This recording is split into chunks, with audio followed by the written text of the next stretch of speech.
Crysis Remaster, at this point a classic PC game from 2007, Crysis was known for being a PC killer in the graphics department, and fair to say that this remaster honors that game in that regard.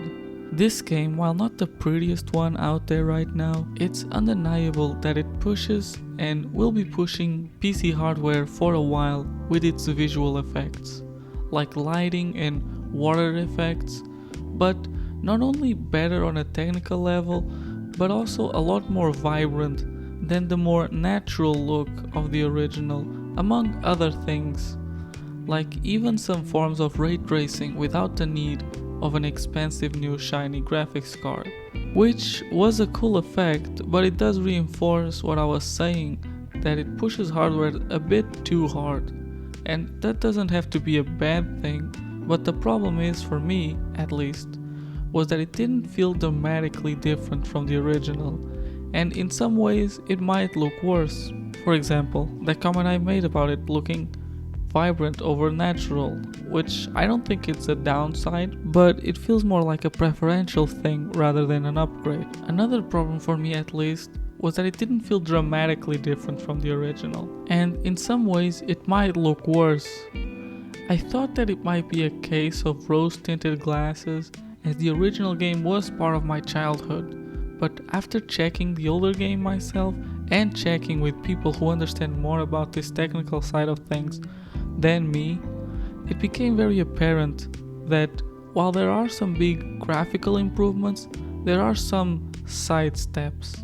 Textures are somewhat of a mixed bag. For example, some textures are highly improved to take advantage of the ray tracing capabilities, but then others feel like they look worse than the original.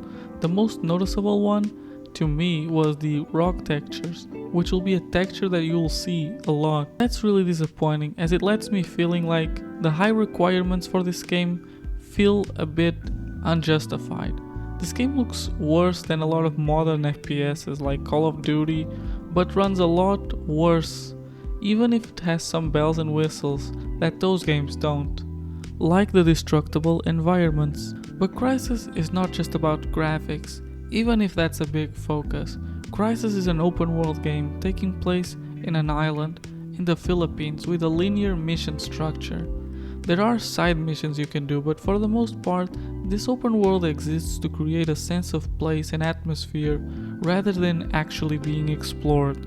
In this way, Crysis feels like somewhat of a spiritual sequel to the original Far Cry, which was also a Crytek game. Gameplay-wise, the game will mostly focus on fighting North Korean soldiers in wide open areas. This being so you can take advantage of the different approaches you have to combat. In Crysis, you have the nanosuit, which is a big part of the plot, especially in later entries, but it's also a big piece of the gameplay, having 4 modes you can interchange with at any moment. These being Cloak, Strength, Armor and Speed.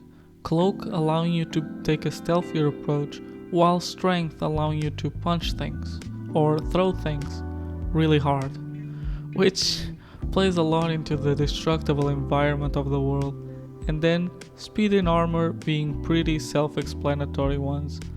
All these take energy to use, which is a bar that will automatically fill up when it's not in use, and for the most part it depletes really fast. I think this was done to keep the game balanced and not let you abuse, especially the speed and cloak modes, but it can feel like it's overly short, diminishing the creativity I can have with them, especially when the core of the game revolves around this nanosuit. The game will disperse these missions with vehicle-focused ones, and later on the introduction of aliens and a bigger focus on them. The story of Crysis is interesting, with a unique premise and mystery of this alien invasion mixed in with the conflict with North Korea. And while the story isn't some grandiose thing that makes some big statements, its plot does pay off in the gameplay sense, as like I said before, the game interposes the core gameplay with different pieces, and without spoiling, some of these can be very creative, and even the less creative ones like the tank mission are still a lot more enjoyable than they are in other games I find, and help break up the pace. The thing that is notable here, that we have to talk about is that this remaster removed a level. It's a late in the game level that has you driving a flying vehicle, which would be more controversial if this level wasn't so disliked by its fans and its developers, as it was one of the reasons they gave for not including it. But it is a bit suspicious, given this was the most graphically demanding mission in the original game. Crysis Remastered is a hard game to recommend. While it does do some things better, like using controls more akin to the later Crysis games on PC, but it also does a lot worse.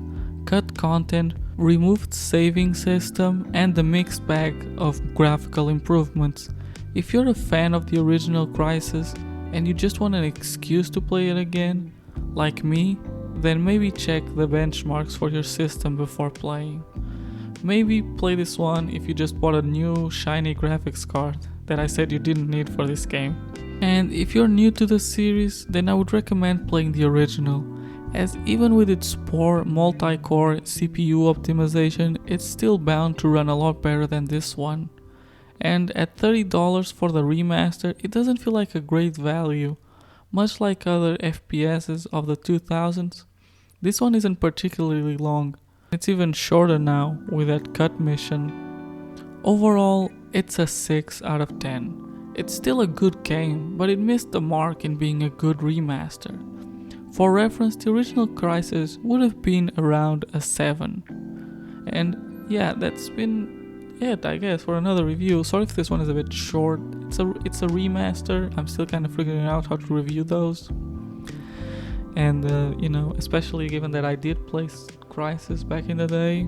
I only finished it a couple of years ago actually, but I played it a lot when I was a kid.